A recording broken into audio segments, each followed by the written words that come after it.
Good evening, everybody. The Buildback Better Act has passed the House Friday, and we're going to talk about what has happened and what's going to happen next. And site visitations is another topic. Good evening. My name is Sam Shihab. With me is Brian Burke from the law firm of Sam Shihab and Associates. And we're going to be discussing some important development last week in Congress and talk about site visitation because it's really important to understanding for your adjustment of status and also for your awareness. Anybody who's an unemployment-based immigrant in the United States, Yes. really. So Buildback Better Act. Buildback Better Act. It's That fun to sounds say, good. Sam. It sounds good. I know. Right? It sounds good. So what happened? Well, those of you who have subscribed would have seen a video update from me on Friday, I believe, of me sitting in this very conference room saying the Buildback Better Act has been passed out of the House. Yes. It's on its way to the Senate. The Senate is planning on to pick it up after the Thanksgiving break. They're taking a break for Thanksgiving, and they're coming back, and they're going to pick it up then. 60,002 and 60,003. These are the two sections that deal with legal immigration that we have passed. One deal with the recapture of the lost visas since the 1990s till today, which bring back about 500,000, depending on who's counting. That's for green cards. Yeah, for 500,000, about 500,000 for the employment and 500,000 for the family-based categories. So yeah. Well, it depends on whose opinion it is, because some opinion that it's a lot less. Yeah, up to like 800 some odd thousand is the total. Yeah, yes. Total. Yeah. And the other one is 60,003, dealing with a premium processing of sorts. Yeah, I've heard it called the immigration super fee.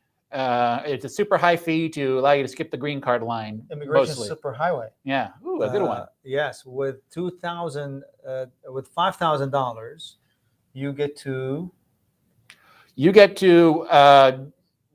Ignore the visa bulletin essentially. If you had a priority 2 date, years of wait, right? Yeah, if you have a priority date that's 2 years old, you can pay that $5,000 fee, and that's it. You get to apply for a green card. No wait. That's pretty amazing. Some wait.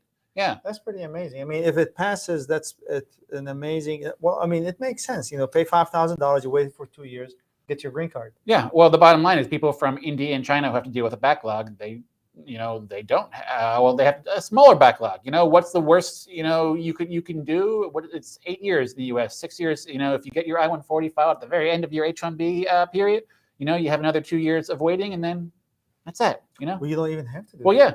I mean, you can file an H-1B 2 years into it, get the I-140 filed and approved within a year to a year and a half. Yeah. Adjustment status 2 years later, you have a green card. Huge change. Potentially, if they get it passed. Well, that's the big question we're dealing with right now. But that's 60,003. Yeah. Yes. So those are the two sections. Obviously, we're not going to discuss illegal immigration, but it passed Congress. There has been some dissent. Yeah. I mean, the House. Yeah. And now we're talking about the Senate. Yeah. So. And they're talking about getting it done here soon. Yeah. So the challenge in the Senate is all the Democrats, assuming, and it doesn't sound like any Republicans are going to be supporting this. So all of the Democrats in the Senate are needed to support this. And basically, there's probably going to be some fighting. There's probably going to be some changes in the bill in order to get it passed in the Senate. And it's going to be subject to what's called the bird bath. Yeah. It's going to be cleansing the proposed legislation from anything that's not related to the budget, which clearly the focus is on the illegal immigration component of it. Not sure there is a whole lot of bird bathing of the legal immigration the way I'm seeing This is what we were talking about before we went live. It's, anytime if you type, immigration plus Build Back Better Act into, Google or whatever, to figure out what the politicians are saying, it's illegal immigration, the undocumented immigration. Everybody has an opinion on that. Absolute crickets for the employment base. And that's what we've been seeing consistently. I mean, it means it's in there. So clearly people want it in there, and there's nobody saying over my dead body. Yeah. So I'm thinking this thing is smelling like. Yeah. I mean, it's either so dead that nobody wants to talk about it, or it really is nobody's objecting to it. It's one of those two extremes. There's no controversy There was I mean, apparently some of the Republicans are saying that this is a giveaway for immigrants. We're going to bring in 500,000 immigrants in this country and destroy the IT and the technology industry. And there was a wonderful analysis that was released last week that basically said, wake up. It's not a giveaway. This is the green cards that they were supposed to have been given in the last 30 years that were not given. And by the way, this is not about technology and IT. This is about doctors and nurses and people on the front line that have helped us dealing with this Well, pandemic. it's about regular folks everywhere, and I think the most naive thing about that, it's a giveaway. It's these folks are already here. You know, yeah. I mean, every year, 85,000 additional H-1B visas, and most of those folks, choose to pursue a green card in the U.S. And give me your opinion, guys. Jump in and throw in your opinions, and I'd like to hear them and have a conversation if we can. There's a lag between what we say and what we read, about 30 seconds or so.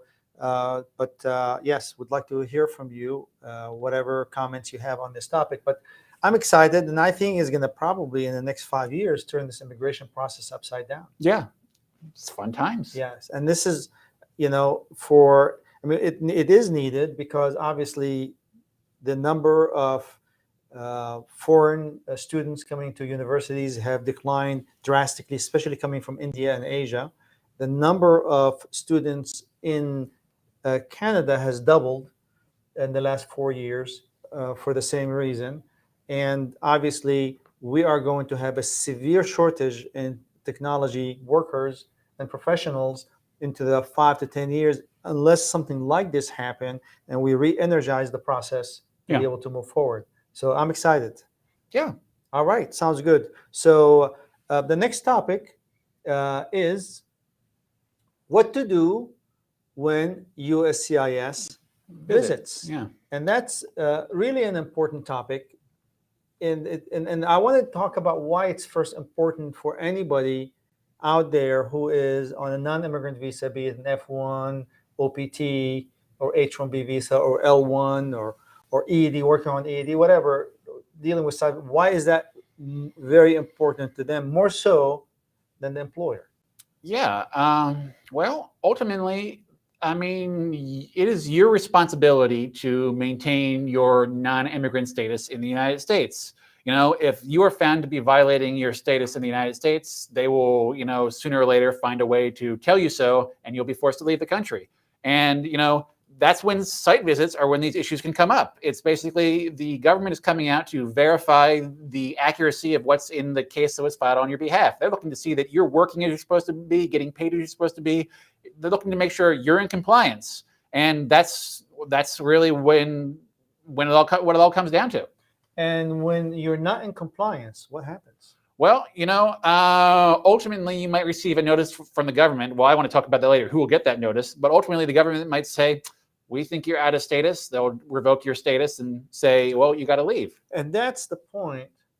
That's the point I wanted you to say, because if the employer is found in violation of their obligation under the H-1B visa program or under the OPT program, whatever, what's the penalty for the employer? Well, generally speaking, maybe they lose their employee, maybe a fine. Slap on the hand, don't do it again. Unless there's a serious pattern or practice of violations. Yeah, they just get told. But who gets? I guess the real question is who gets the pain on this? Who gets hurt? It's the individual. The employee, get hurt the most, because if you were found to be working outside the terms and conditions of your employment at no fault of yours, for example. I mean, for example, I'm gonna give you a crazy example. The employer sends you the wrong LCA. Let's just say the employer makes a mistake and sends the wrong LCA, right? Yeah. Now you're working in San Diego, having a great time. You get a site visitation, and they say, no, according to this H-1B, you're supposed to be in New Jersey. Mm-hmm. Yeah. Oh, no, but here's my LCA. It says, no, this is not your LCA. You're working outside the terms and conditions. You violated your non-immigrant status. I don't think I can convince USCIS that he is a victim. Yeah, I mean, the one I think of is payroll. Or she's a victim. Payroll.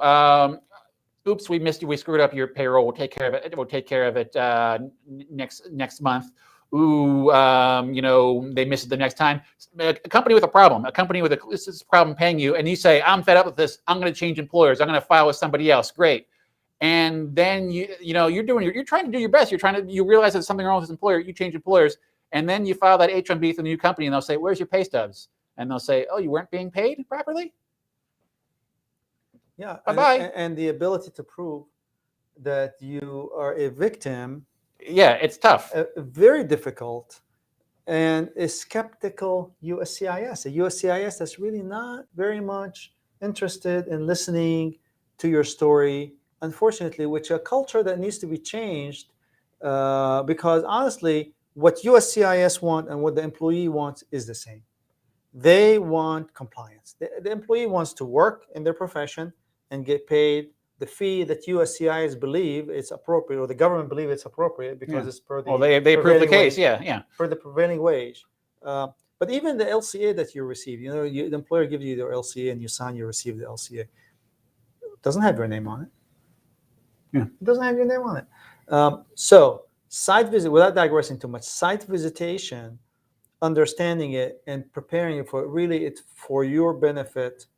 And that's why this presentation is very important, that to take notes and understand it, because the damage to you is significantly more than the damage to your employer. Yeah. So just as a bit of a preface, I'll talk about what we're thinking about. So there's mainly two. When I think of people who are here, employment-based immigrants to the United States, I think of two programs. There's the USCIS. It's called the Administrative Site Visit and Verification Program. That covers, USCIS file petitions. So that's H-1Bs, L-1s. That's the most relevant thing for people who are in our audience, probably. And then there's the other ones. There's the F1 STEM OPT site visit program, where if you are on that 24-month STEM OPT extension, they can come out and will verify the terms of that. So in both of these programs, they're sending people out, different people for these programs, but sending people out to verify that everything the government's been told is true and accurate, more or less.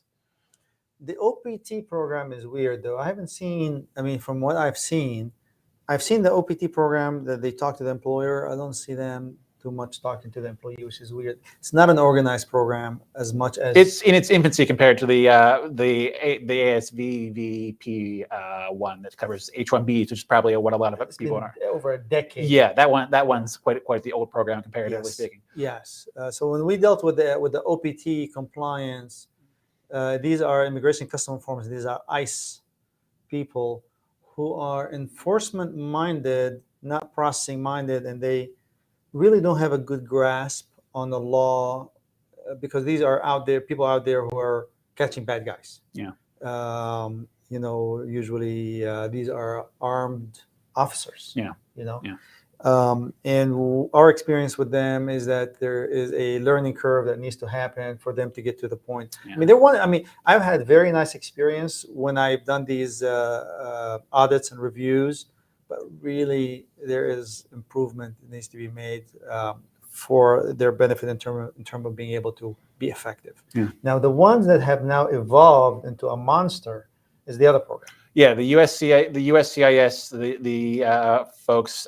What office do they fall under, Sam? The Fraud and National Detection Security Directorate, which is a very fancy word. They sound like secret agents. Yeah, directorate, which means. Meanwhile, at the directorate, their mission is very interesting. I looked up their mission, which is very broad. The Fraud Detection and National Security Directorate will safeguard the integrity of the nation's lawful immigration system by leading agency efforts to combat fraud, detect national security and public safety threats. Well, this is huge. And maximize law enforcement and intelligence community partnerships. I don't understand what they're saying. I don't know. It sounds like they're going to work with local police to safeguard the integrity of the nation's lawful immigration system. I understand that. Yeah, make sure people are complying with it. Yeah. Leading agencies' effort to combat fraud. Okay. Yeah, I'll buy that. Then detect national security and public safety threats. Yeah, that sounds like terrorism talk. That's big talk. Yeah. That has nothing to do with the H-1B program. Yeah. And then maximize. Now, is it maximize or optimize? You tell me. They're saying maximize. Maximize. I think they should change it to optimize, because optimize create efficiency. Yeah, that's true. But that's okay. We'll take maximize. Maximize the law enforcement. Yeah, but they're not law enforcement. They are civil folks. Yeah, they're An intelligence communities partnership. How can you maximize a partnership? Well, you maximize a partnership. Well, you take the most advantage of that partnership. You basically take advantage of other people's resources. Sounds like optimize. Well, so these folks are out there and they're coming. Right, they're coming kind of. So let's talk substantively. What are we have some tips, right? Yes. Yeah. Let's get to it here and go through some tips. So number one tip is compliance is not required. They are not police officers. They don't come out with guns to your head and say, give us this information. So what does that mean? Compliance is not required. It means, you don't have to tell them anything, essentially. But not telling them, is that a wise recommendation? Well, even the government says themselves they strongly recommend cooperation with the site visits, and ultimately, you're not helping yourself to not. You're not hurting yourself if you're not. If they're being fair, you're not hurting yourself by not telling them anything, but you're not helping yourself. What's your recommendation? If you feel like you have done nothing wrong, yeah. If you feel like you're complete compliance, I think you can talk to them. So let's assume. Well, let's talk about the straightforward scenario, and then we'll talk about not so straightforward scenarios. Sure. Is that a good idea? Yeah. All right. So let's go to the simple straightforward. So you go in, you're in compliance. You'll believe you're getting paid exactly per the LCA that you've received from your employer. Your job is wonderful. You're working per the terms and conditions, the same job description, the same location, and you get a site visitation. What happens? Do you comply? Yeah. That's a pretty gimme scenario. Yeah. That's a good one. All right, I'll give you an easy one. So, what happened during these interviews? What I mean, what are they gonna ask you about? They're gonna ask you, who do you work for? What's the name of your company? What's your assigned client? What are your duties for this client? Who do you report to? Maybe what's your salary? Can I have your pay stubs? Do you have a copy of your LCA? The one I don't like the most is what's your job description. Yeah. So I'll tell you why I don't like it. Maybe your take's different. So I consider my favorite quote is USCIS is an agency that loves an inconsistency. You can describe your job, off the cuff one way, and they can go look at your H-1B petition and say that's not what it says at all. And that's what can drive me mad. What's your thought? Well, my thought is that also that the employee does not have the benefit of what the employer put in on that H-1B petition. Yeah. And he or she being asked on the spot what's their job description, and we all know that job descriptions are important, but we don't live in a world in which we wake up and say, all right, this morning I'm going to do paragraph 2 and paragraph 3 of my job description. Yesterday, they asked me to do something outside my job description, but I asked them that this is not in my job. Yeah. That's not how you do it. You wake up in the morning, you go to work, they give you the assignment and the deadline, and you do it day in and day out. And 8 months later, you're a Java developer, you're a security analyst, you're a business analyst. We know the title, but the job description, how it's written in H-1B and what you're doing, it has a tendency to sometimes migrate a little bit. Oh, yeah. I mean, and then all of a sudden now you have things that are inconsistent. Yeah. When the government has something to compare what you're saying against, I'm going to stick with what I said. They love the appearance of conflict, the appearance of inconsistency. And if you're saying something and something else says that, well, congratulations, you have a conflict. And they have been known to blow those sort of things out of proportion. Right. Yeah. And your ability to dictate what the handwriting note that officer is taking is limited. Yeah. And that's why if you get an email address, Sam, I think you may have transitioned to our next tip. All right. It's perfect. Ask for contact information or their card. Yes. That's probably should have been tip number 1. Well, I'm sorry.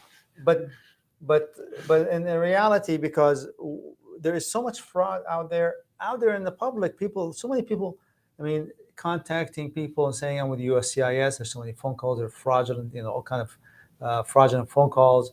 I haven't seen people so gutsy to go into in A business interview. and say I'm rounding up all the immigrants here. Although I have had an experience in which it blew my mind, and I thought that there was a whole business of scheming going on because they just didn't look like Asians, because they were just so rough looking, unfortunately, and they were just nice. But I mean, the card was broken up. They handed me the card. I mean, it was almost like somebody ran it through the washer 4 times before it was given to me.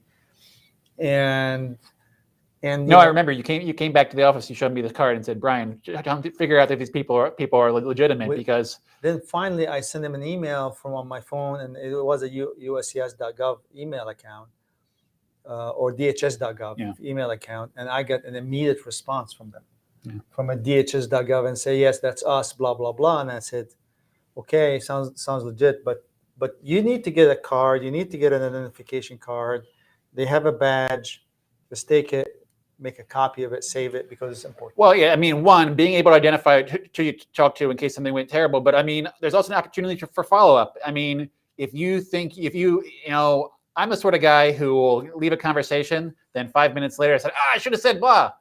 If you have somebody's contact information, you can follow up and clarify, give them some documents, really get your hands on the narrative. And take notes during the conversation. Well, Sam, I think you've Did I kill the next tip? Yes, that's okay. All right, let's do the next. So, what's our next tip? You keep a record of what transpired. And how do you do that? Well, my memory's okay. My memory's okay, but you do it as soon as possible. You can do it. You can do it right there when the officer's there. Yeah, you can take notes. I mean, be polite and say, officer, do you mind if I take notes as we're talking? Yeah. He's not going to say no. Yeah. I mean, you can things that are on my list here to go for. What's the officer's name? Where did they visit you at? The street address. How did they find you? Did they ask somebody for you? Did they just walk in the building? What questions did they ask you? How you responded to them? Did you give them any documents? And most important for me is timestamp your record so it's clear to you that you made it right after this. And well, Sam, why is it so important? What's your take on the importance of this? It's critical because the record, as they transcribe it and they notate it, what ends up in the file may be completely different than what you thought you said. Yeah. Now, I'm not going to say that those officers intentionally make those mistakes, but they're human, and that movement of information from verbal into writing, into your file, into your record, can be a big problem if it points to a violation of your status. I don't attribute it to any sort of malintent upon their part, but they come from a different perspective. They are site visit officers. They are suspicious and concerned, and they view facts differently than you might. And I have been surprised when people tell me, "Here's my version of what happened at the site visit." And then months down the road, you get a notice from USCIS, and they say what happened. And our response is usually like, well, I think your version of that may not be correct. So. And what happened if you give the wrong information? Well, elaborate more so on that. They ask you, what's your yearly salary, and you say, I get paid $5,000 every 2 weeks. And you go back, and it's 4,800, and then you say the wrong information. Well, so one, it's a great reason to have their contact information, so you can clarify. I would imagine you would see that in a notice from the government later down the road. And what does every card have?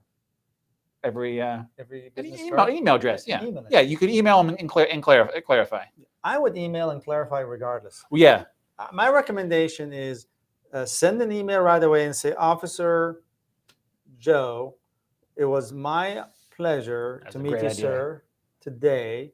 Based on my notes of our meeting, those are the questions you gave me, and those are the responses I gave you. You just write them down, send it to him. And I also noted that I may have given you the wrong information as to my salary. I went back and looked up online, attached. I told you my salary is $5,000. However, it's $4,800. Much to my surprise, it is $200 less than what I'm supposed to be paid per the LCA, I've contacted my employer to have that rectified right away. Something like that. Yeah. So yeah, send an email. I would send an email always, and I would absolutely get things documented into what questions you were asked and what questions you were not. You were not Yeah. asked, and how you answered it, and then keep that email for your record. Yeah. Yep. That's a good take. Excellent. So let's change the facts a little bit. So we go to a different tip or change the facts? No, I'm just had the tip queued up, but if you got different facts, I want to hear them. All right. Well, that will probably dovetail into the next tip very nicely. Let's assume you knew that you have violated the terms and conditions of your employment by either not you haven't been paid, or you're working in a different location, and then there's a site visitation. What would you recommend? I mean, hire a lawyer, right? Yeah, you are allowed. You can. I mean, ultimately, you can say, I want to be represented by a lawyer in this endeavor, and probably going to shut down the officer right there because they don't want to talk to a lawyer. No, they don't want to talk to a lawyer. But you can say, I'm sorry, you're asking me questions. They're very important. I mean no disrespect to you and what you're doing, but those kind of questions, I need an attorney, because honestly, if you answer any other way, and you just document the violation, well, they've got you. Yeah, they'll send you a letter in the mail months later that says, well, you told us this, and we've researched, confirmed that. You're done. Right, and you will have to engage in what the law calls an attorney-client privilege communication. These, because there's pros and cons. So not cooperating or not may not be in your best interest. Yeah. Cooperating may be the opposite, may be in your best interest. So you call your attorney and you say, hey, listen, I got a problem. These are my violations. I got a site visitation. Help me out. Because what the attorney is going to be doing for you is going to say, all right, let's weigh the pros and cons. If you cooperate, the following will happen. If you don't cooperate, the following will happen. Which of the two is the least damaging for you, that we collectively have to decide on the path for you to take? So you engage in that conversation, and hopefully you get an attorney that obviously has patience and the time and the knowledge to be able to guide you through this. And you're going to have to make a difficult decision. Yeah, one has to be made. So as you talk about talking to an attorney, a lot of things come to mind. You have an employer, and your employer has an attorney that represents them, and there's a fact that your employer has a role in this as well. What's your thoughts on that subject, Sam?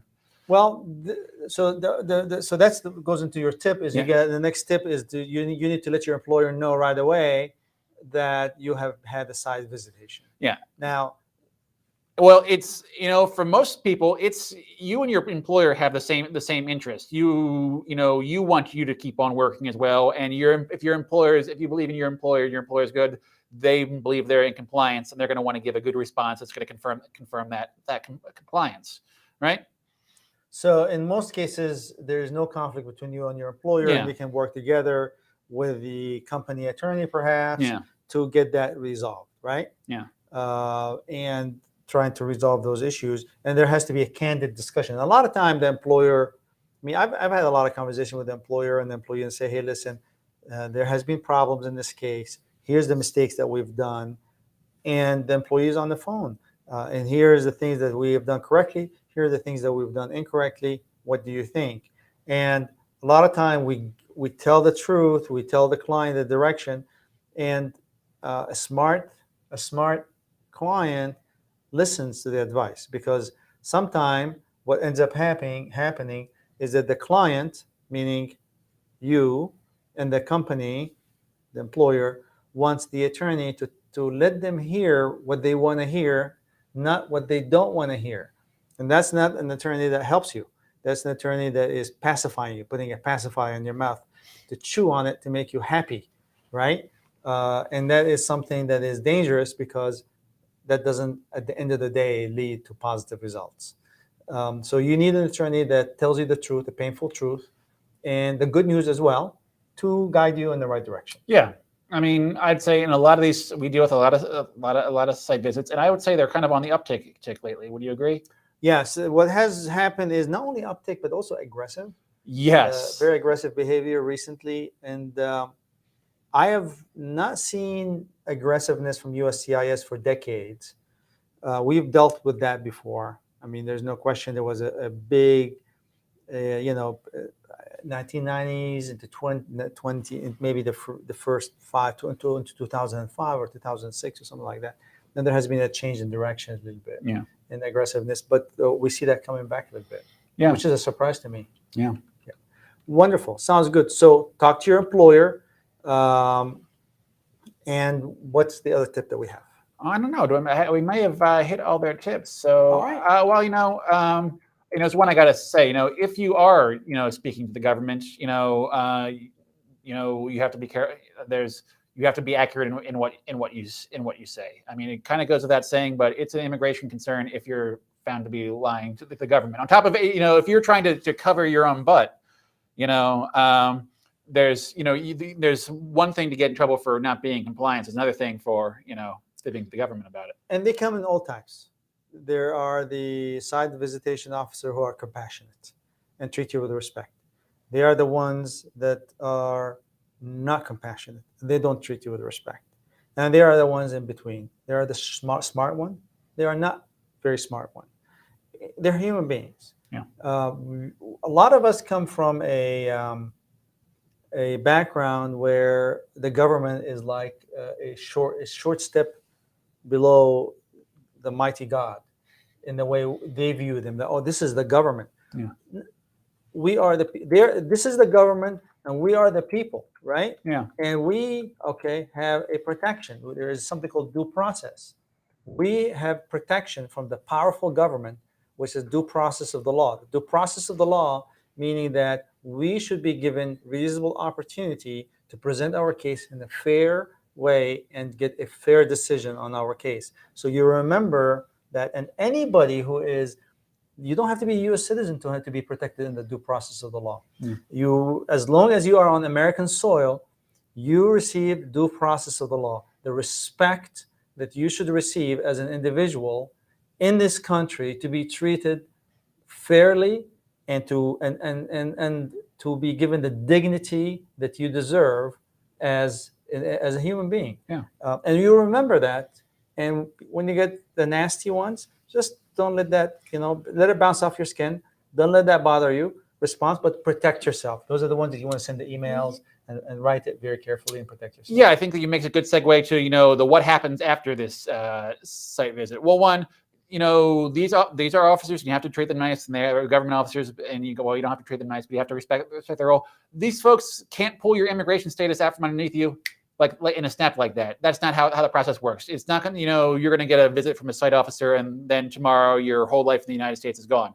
There's a process they have to abide by. So these people do not have the power. Yeah. They do not have the power to effectuate your future on an immediate basis. Yeah, they're going to, I'm going to guess, eventually go back to the office, write a memo on what transpired, and forward it to somebody who has authority over this. And well, what happens down the road, I guess, is really, that's what we're talking about. Well, just to kind of reconnect, circle back, that's where your email that you have sent to them becomes very critical, because number one, if they're if they're too busy and they don't have the time to write the report, they may just say, hey, this guy wrote the questions and the answers for me. I love it.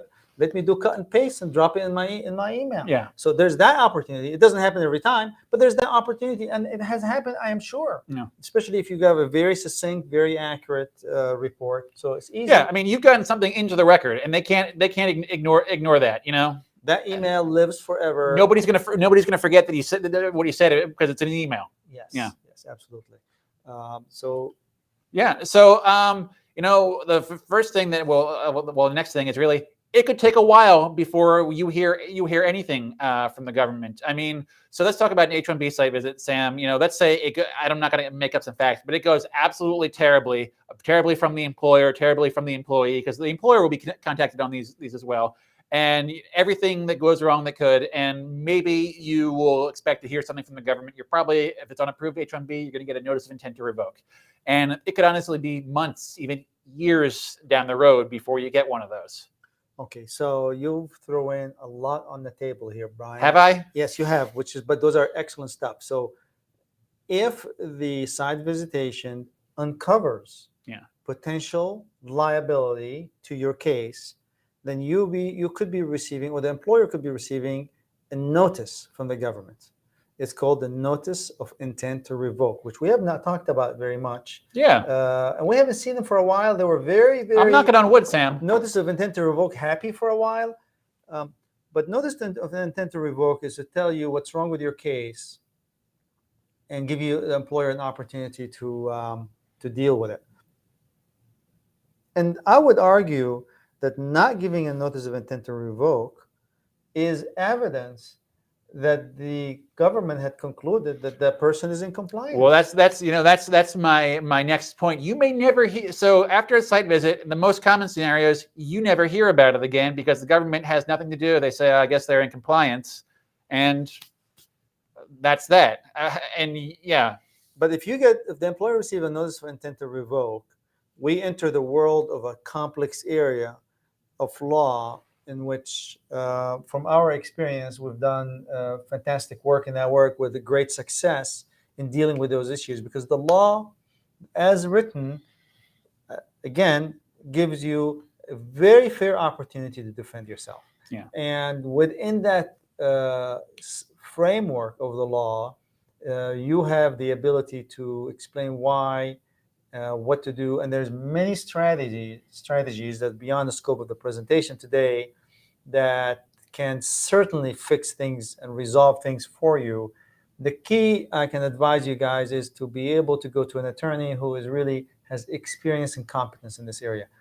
There's a lot of great lawyers out there, but there is probably a lot less in terms of the number of people who have the specific expertise to handle those cases. Employment-based immigration, that's a major niche, and then those who really deal with dealing with notice of intent to revoke is a smaller niche. It's a very I mean, a lot of people say, oh boy, you get this, you're done, you're cooked. No, you're not. There's a lot of opportunities to resolve it. You have the opportunity to, one, present, tell them, whoa, guys, you got the facts wrong. Two, say, okay, the facts are as you say they are, but the law says everything's fine. And that's that. I mean, you can really fight with them. It's a whole world. We enter a whole different universe. Yeah. That's the next step down the road. Strategy. Obviously, we're on the subject of site visits, but so it's not the end of the world. Yeah. That's what I need to know. All right, so that's site visitation. Anything we need to add on this topic, Brian? I think this is really a good. No, it's not fun to be involved in a site visit, but it is a interesting topic. That's for sure. Yes, absolutely, and definitely, if you find yourself in hot water, I would definitely recommend that you engage counsel to help you. Yeah. So we have some commentary and questions, and let's look at them. So like and subscribe. I'll admit I said the very YouTube cliche in the very beginning, but I got to say it sometime. I'm on YouTube. What am I going to do? Don't be defensive. Like and subscribe. No, it's fine. Well, we're on Facebook too. You can give us a thumbs up. At least Anywho. All right. So we got some actual questions here though. So looks like we have a green card related question. So we applied for our employment-based I-45 back in October 2020. This fellow Krishna, me as a primary and spouse as a derivative. Now my date is retrogressed and my spouse EB2 date is current in November 2021. Can we do conversion file? Well, first of all, this weekend USCIS released finally their visa bulletin for December, and it was filing date. So we have the filing date for December. So that 6 months movement, we will benefit from filing in the in the EB2 category if you qualify. Now, conversion. If I understand the word conversion, I'm going to assume that is TUB, transfer of underlying basis. Yeah, I think so. Okay. So they want to do a conversion to the spouse. What do you think of that? As I recall, they'll allow you to do that. Change the from derivative to primary. Correct, sir? Well, I'm assuming she has an adjustment status. The spouse has an adjustment status. Yes, but I allow you to change from derivative to primary. Yeah, absolutely. Yeah, and vice versa, both of them. Now remember, you cannot reverse that back by rule. Yeah. So if the EB2 doesn't move forward, or there is a, for example, loss of employment by the spouse, you cannot jump back by a transfer underlying basis. Yeah. So what is the other option, Sam? It's file a second adjustment.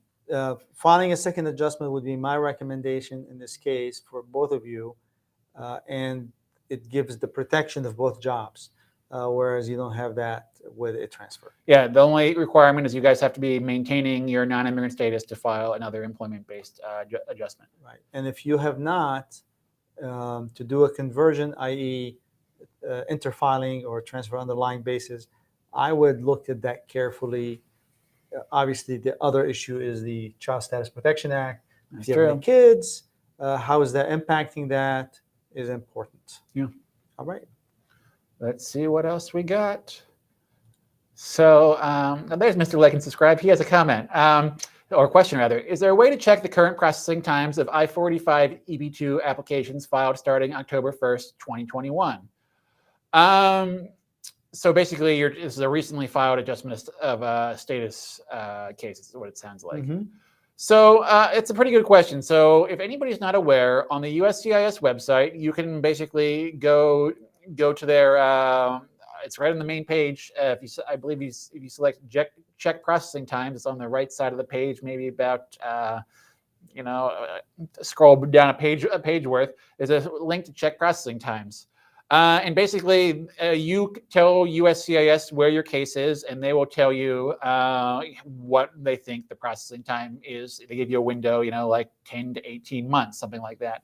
What always bothers me, Sam, is they have two sets of. So basically, they ask you before you get that information. They say what service center you're in, and they give like the 4 or 5 major national service centers, and they give you a list of all the local field offices. And what drives me mad is, it is possible for your green card case to be processed by a local field office. However, it's also possible for the employment-based cases to be service completed without an interview by one of the national service centers. Yes. And I don't really have a great answer as to how to tell what dates are accurate. You don't know. You don't know where your case is. Essentially, is the problem. Well, I guess it's about it's almost it's almost like you're weighing an item by the pound, and you're saying, are we half an ounce off? Mm-hmm. The dates are within plus or minus 6 months anyways. This is true. And therefore, if it is a many-year discrepancy, I would worry about it. But it's within 5 or 6 months. Well, so I guess my answer to that question is, in what I typically tell people, and then they say they're really not clear about this, but check your receipt number for your I-45 case. That'll tell you what national service center it went to, and then consider the city you're in. If you're in Columbus, Ohio, they have posted time frames for Columbus, Ohio, and it's got to be one of those two. Right. Yeah. Absolutely. Yeah. Well, there's the. Or go for a new I-45. What's the best option? I believe that's was Krishna Reddy's who was this question here about can I do a conversion filing? So what are the advantages of going through the I-485, Brian? You get a shiny receipt notice. The government will cash your checks, so you never receive the case. You'll know the case is chugging along because you'll see them approve EADs and APs if you file them. You'll have new biometrics perhaps. So that's good. It's a normal case, and you get the warm, feel-good feeling of seeing it move along, And there was a lot of discussions in the past. I'm getting off of my I'm taking a job.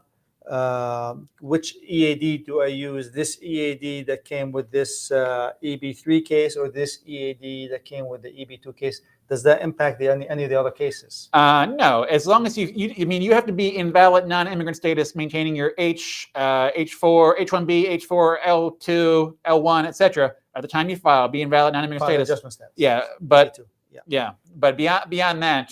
So working with the EB3 EAD, does it have an impact on the No, people ask whether adjustment? it ties me to one of those cases that I use. No, It does not tie you whatsoever. Yeah. Yes, absolutely. So and there's one thing. I'm sorry, Brian, to interrupt, but there's one thing that that I think is of a great benefit is if you jump on EAD, Permanent Authorization Document, while on adjustment of status, and there is a denial of the I485, you have another I485. Yeah. Because if there's a denial of the I-45, and why would there be denial of I-45? You know, sometimes they do stupid things. They make errors, make mistakes. Everybody makes mistakes. And if they make an error, it's a crisis in your life. But if you have a second adjustment of status, you really don't have that vulnerability. And then when you get the denial from the first case, you look and analyze the second case. And you figure out. You know, there's a point I have to make, and you know, we're immigration attorneys. We take this for granted. But I was talking with somebody recently. They were very concerned that, you know, what happens if my green card is denied. I-45. Yeah, I-45 is denied. And the point I made to them is, you know, there's a process for that too. You know, you're not going to just odds are you're not going to just wake up one day and get a letter in the mail that said, your green card is denied. Not likely, but not impossible. Not impossible. But I mean, even then, you have the means to appeal that. You know.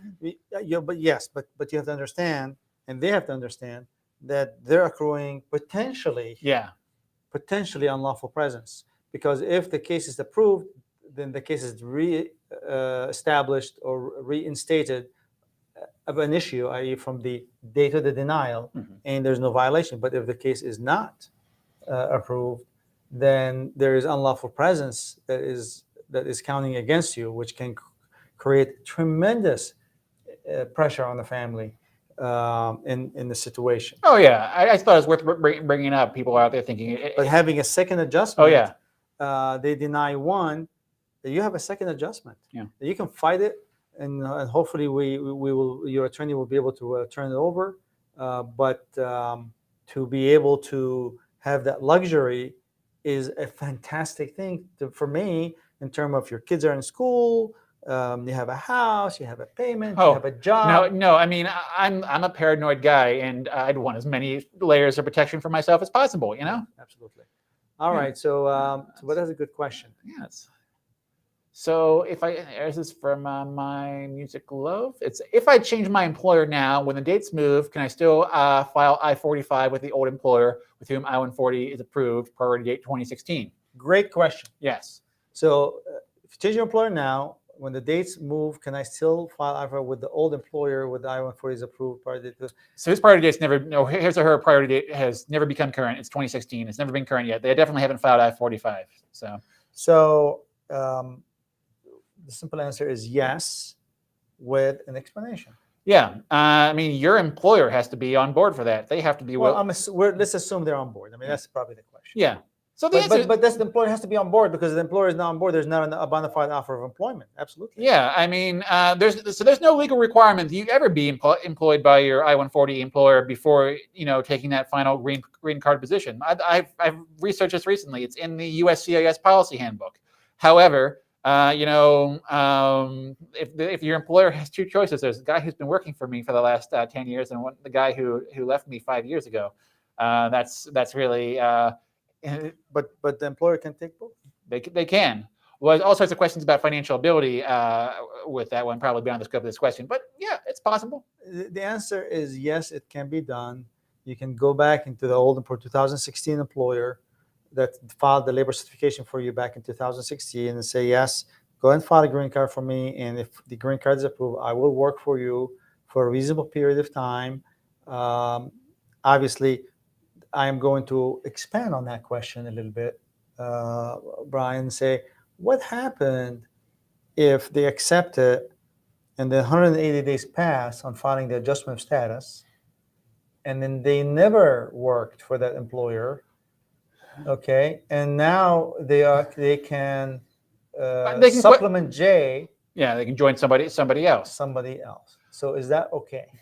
I mean, I think you have the potential to be questioned about that, whether or not you ever really intended to join this employer in the first place. Let's assume he 100% intended to join the employer in the first place. Yeah. Well, you can still be questioned about it. And Well, if they're questioned about it, but if he's in the only legal question, we as lawyers, the only legal question is whether or not there was a bona fide intent. yeah, Whether or not there's a bona fide intent, bona fide in our language, meaning a true and honest intent, bona fide intent, to join the employer at the green card approval when the adjustment status was filed and signed by you under oath. Yeah.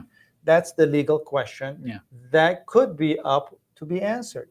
And the intent is in your mind and in your actions. So if you go to the interview and you send an email to your friend and that says, oh, this 2016 employer is an idiot. I'm going to file my green card through him. And then I'm going to move on and I'm not going to work for this guy. I hated him. He abused me and he wasn't nice. Right? Yeah. And then you go in the interview and just magically this officer happened to have a copy of your email. That's a problem for you. You know, that's requires a little bit of magical thinking, but what's the old running joke is the U.S. government knows everything, you know, so. Well, it's just they know more than we think they know in a lot of situations. Yeah. And it just be aware of that vulnerability in the situation where you but if in fact it was a bona fide offer and a bona fide acceptance 100%, there's absolutely not a problem with it. Yeah, well, yeah, legally yes, but again, I think you have a factual fight on your hands with the USCIS, and they can give you a rattling. If you're prepared and it's bona fide, yeah, honest in your heart, honest in the way you did your business, you got nothing to hide. You know, you got to be afraid of anybody. I would say my counter to myself is, well, how are they going to improve my intent? Otherwise, well, they're going to improve your intent through your actions. You know, your intent is your actions. So so if you have an email to show them a 2021 email, let's assume this green card was approved in 2023, where you can print and say, my dear friend somewhere else, I just accept my job for 2016 employer. He was a great guy. I have every intention. And you print this email that's 2 years old. Say, look at the emails I've sent to my friends. It says I have every intention to join him but things have changed. Yeah. And this other employer offered me $20,000 a year more. I like that. Why would I not? I worry about that email. It sounds a little bit distorted. Does it say also I love the USCIS at the end of it as well? Why not? Okay, fair enough. All right. So sort of a follow-up on the last one from Krishna Reddy here. So once I do an I485 employment conversion filing, so he's again talking about a TUB, transfer underlying basis, between primary to derivative and derivative to primary, what is the best option to follow up with USCIS? There's no really, best implies that there's a good one, and I would say there's no really great option. Generally speaking, people call USCIS and they will eventually get a response. You know, customer service, and get a response, and you're going to get a verbal response. However, what has been being done recently is if you do a transfer of basis, we're throwing a supplement J with it. Yeah. And we're doing a supplement J with it, and you're going to get a receipt notice with that supplement J, which will confirm. At least they got the package, you know. They won't say, and also we're working on your interfiling request, but it'll confirm that they got that same package that somebody got that package. And you could avoid a supplement J RFE later on. Yeah, as well. Yeah. So that's one trick that we're doing for our clients. Yeah. So let's see what's next on the list here. And a good question from Syed. How can I check the I-140 status if it's been withdrawn other than the USCIS website? So I like this question because, first of all, my first take is I don't trust the USCIS website. So other than the USCIS website is a great question, because the USCIS website is not always perfectly updated, especially on withdrawals. So your prior employer could have sent in a withdrawal request, and USCIS could have never updated the website. Pretty common scenario in my book. So how do you figure out if your I-140 is withdrawn, Sam? Well, to me, I'm thinking about two things here going on in my head. It's just like they're two things going. Number one, clearly, which is the slow way of doing it, is going a Freedom of Information Act request, a FOIA request. That's where my brain was going. Yeah. Okay, so FOIA request is the first one. That's the number one. The second thing that's going in my head, that whether or not it's withdrawn, normally it's irrelevant because you can refile it. Yeah. That's also Okay. important. And then there's a third thing that was going in my head. A lot going on in there. Yeah, there was a lot going on at the same time. That's why I couldn't talk, because they were fighting. They were fighting in my head and trying to kind of organize them, because I was like bouncing between one thought to the other. And the third one is, when in doubt, file another one. Reference the first one. We're unclear if this is withdrawn, but in case it wasn't withdrawn, here it is. But by the way, here's I-140 as well. Yeah. On the FOIA subject, I've sent, my problem with FOIA is I've sent FOIA requests, say, give me the complete record of this case, and they say, here's the complete record. And I've said, I know there's things that are supposed to be in there, parts of the I-140 filing. Like I've requested the complete record of I-140 filing for an EB2 person, and they didn't send me a copy of the labor certification. So I question as to whether the record's complete. But ultimately, I mean, you're right. If you're trying to rejoin an old employer who originally filed an I-140, you can revive that I-140, or really not revive the I-140, file a new I-140 based upon the old labor certification, and the law get back on board that way. The law says if the labor certification is certified and an I-140 was filed, I'm not sure the law even says it should be approved, but I don't remember whether filed and approved. Let's assume filed and approved for that labor certification. You could later on, and would subsequently withdrawn, you could later on refile the I-140. As a matter of fact, I think, and don't know, the law is, the devil is in the details in this business, guy. That's why I'm humbled by acknowledging that I don't remember everything. But I think the law may even say only filed. It doesn't even have to be approved, but I'm not so sure. But anyways, in your case, you have to, you could definitely refile this I-140 regardless of whether or not it was withdrawn. And by the way, if it's withdrawn, it doesn't affect your priority date anyways. Yeah. So that's the answer to the question, and that's a whole lot more. And to the questions that were not asked, and then the questions that should have been asked, perhaps as follow-up, unless Sayed has more questions to ask. Yes. So here's a question from ET. Applicants filed along with me in October 2021 EB2 and received I485J receipts. I did not. Is there a correlation between I-45 and I-45J? Is it true that once the I-45J is approved, then the I-45 is in 3 to 4 weeks? So yes, no, yes, and no. A lot of questions, a lot of good questions. I like this question a lot from our friend ET. But let's start by saying, what is an I-485 and what's an I-485J? Yeah, so I-45, that's your green card application. I think most people know what that is. And I-45J is, I forget what the actual heading on the form, but essentially it is a confirmation that the offer of employment set forth in your I-140 is still there, or in the alternative, a confirmation that you have another offer of employment. This is the changing your employer after 180 days. So basically, if in the case of filing in October 2020, I'm going to say October 2020 was probably when you filed. If you're talking about getting Supplement J approvals, basically, if your adjustment of status is filed based upon an I-140 that's already approved, you're required to include a Supplement J to confirm that I-140 offer of employment is still alive. And that's really.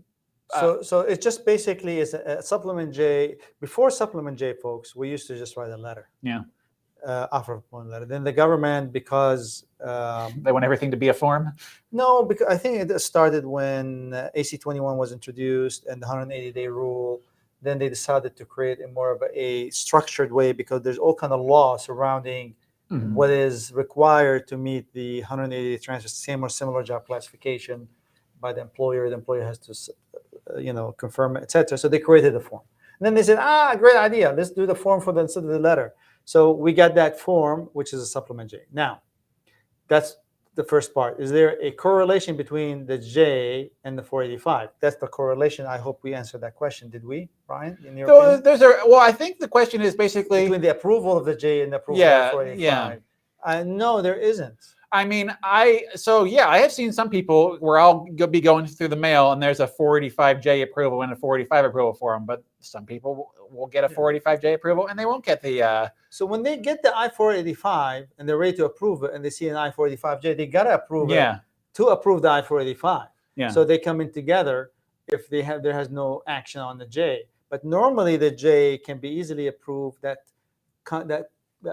That sub-portion of the adjustment status can be easily approved long before the adjustment is approved. My take on supplement J, you get a notice related to your supplement J, is hey, feel good knowing that at least somebody's looking at your case, but don't count your chickens until they've hatched. Don't count your green card in your hand until it's in your hand. Yes. Got time for a few more questions here. So once I enter the country on advanced parole from my EB-3OS, can I continue working on the existing H-1B that I had before leaving the country, and can also extend it once it expires in July 2022? Yes and yes. Yes. And yes. Now, do they need to work with an EAD? No. So let me tell you they what I technically recall. should not be working on the EAD, technically speaking. They honor enter as a parolee. But they honor the H-1B work authorization as the policy, as I recall. Well, we need to look up the policy, but I think the policy was stated in the forgiveness language. Yeah. Like if you don't have work auzation. If you came into the United States on advanced parole and you continued to work for it, but you didn't have your EAD and you forgot about your EAD, I will concede that point. So it's in the forgiveness is not like you're allowed to do it. No, it says we will forgive you. Yeah. Okay. So it is not something they encourage. It's not something I will encourage. It's something that I would ask you to avoid. But if you ended up doing, talk to an attorney right away to make sure that you're qualified. Yeah, that's ultimately. So yes, it's possible, but you just do it very, very thoughtfully. Yes. Yeah. I mean, what's the safest way to come back after travel and keep your H-1B status? It's travel on H-1B status. Get that visa stamping. I know it's a challenge right now, but Well, yeah, but you don't want to deal with the embassy's abuse. I mean, for crying out loud, I mean, those guys are not exactly the easiest people to deal with. I mean, the stress level of you got an advanced parole and you feel your adjustment is safe, just don't go to the embassy, and come in on an EAD and an advanced parole and you're good. If you have a stamp already, come in on an H-1B. Yeah. But my attorney preference is to try to keep on the easiest, most simplest path possible, if possible. I know it's hard to get. Yeah. Well, and if you have two adjustments under EB-3 and EB-2, you really are safe. I would say you're in the safe zone as opposed to being on H-1B. But that's my opinion. There's the end of Rohit Sema's. That's the Michael D. Cronin. I think it's Cronin memo of 2000. Hey, who is Ms. Rohit Varma? You got the memos figured out. Yes, it is. It is at the bottom of one of the pages. Well, it's on there. That's for sure, and you'll be able to see what Sam is saying. It speaks about forgiveness. Basically, Yes. We're not going to penalize you for having to enter on advanced parole when you don't have an EAD. This is back at a time when they weren't issuing the combined EAD AP cards. And I was practicing law back in 2000, just to let you guys know, and many years before that. And I remember that memo when it came out, but obviously it goes in and out. Yeah. I haven't read it in a while, but. I do recall answering my music loves question, and I am amused that it shows the thumbs up icon in the comments here. Well, my music love was great talking to you. It's 7:03. We'll take one more question. If there is one, have we taken care of everybody? I think we have just a couple. Okay. So let's imagine if BBB, Build Back Better. Buildback Better Act. You should say BBBA. Buildback Better Act. It's very fun to say. I want everybody out there to say it aloud for me because I don't know. I'm just silly and I think it's fun to say. Build Back Better Act. Build Back Better Act. Passes in the Senate as is. Well, there will be the champagne to open. Oh no! On a short. Then what's your prediction of India EP2 date with the visa recapture? Brian, please go back and get my crystal ball from the other room. Well, Okay, let's get it. I got the crystal ball. Hold on a second. I'm gonna get it. I got the crystal ball right here. Hold on a second. okay. Got enough slack on your microphone? Yeah, I got it. Here's the crystal ball. We're gonna get some shtick from Sam here. All right, let's look at the crystal ball here. Oh, what does it say? All right, guys, we're just having fun here. We don't know. Do you? It's EB2 India is creeping forward as it is, Sam. So I don't think it requires a crystal ball or rocket science to use another metaphor to say it has to move forward. In terms of, I mean, I think the big question is everybody going to be made current? Is everybody going to be made current? Considering, it doesn't seem likely. My prediction, I mean, just simple mathematics. There's a 750,000 green cards in the backlog. Yeah, half employment, half family though. So about 400 maximum for employment. No, I'm talking about the backlog. Oh, the backlog. I'm sorry. Yeah. About 750,000 green cards. And that's yeah. In India. Yeah. 750,000 India green card backlog, right? That's 400,000. Yeah. It's between 250 to 400. I'm going to say 300,000 for employment. Yeah. That is about 33% of the timeline. So it's going to move there. What year now? We are 2012, 2014. EB2 dates for filing India is July 2013. 13. So that's 9 years. Yeah, it's 2013. No, it's like 8 years off current then. Okay, so it's going to move 2.5 years. Yeah, that's my read. So that's it's going to be a 2.5 year forward movement. I think some seriously big movement has to happen. But 2.5 years movement, which is significant. Yeah, I'll take any big leaps, any extra visas they're willing to give us. There's that, but I mean, there's the Build Back Better Act, there's the visa recapture, but there's still the $5,000 super fee. It's the same thing. Well, no, it's the same number. Well, but it's going to compete on the same number. Yeah, but I mean, it basically allows you to skip the line there, the $5,000 super fee. A lot, but it does not create more green cards. It does not. Yeah. So at the end of the day, you have 300,000 green cards to hand out. Yeah. Now, if you're backlogged, you skip the line and forward. I'm afraid I'm not following. Well, it's 7:06, but let's ask that question. We're going to be on the time. Yeah. If you pay the $5,000. Yeah. Right. Yeah. 2 years wait. Yeah. You get a permanent residency. You skip the line. Yeah. Now let's say there's no visas available. As far as you get a green card. Yeah, as far as I understand. you can borrow forward. So basically, you're getting a loan. Yeah. Onto future green cards.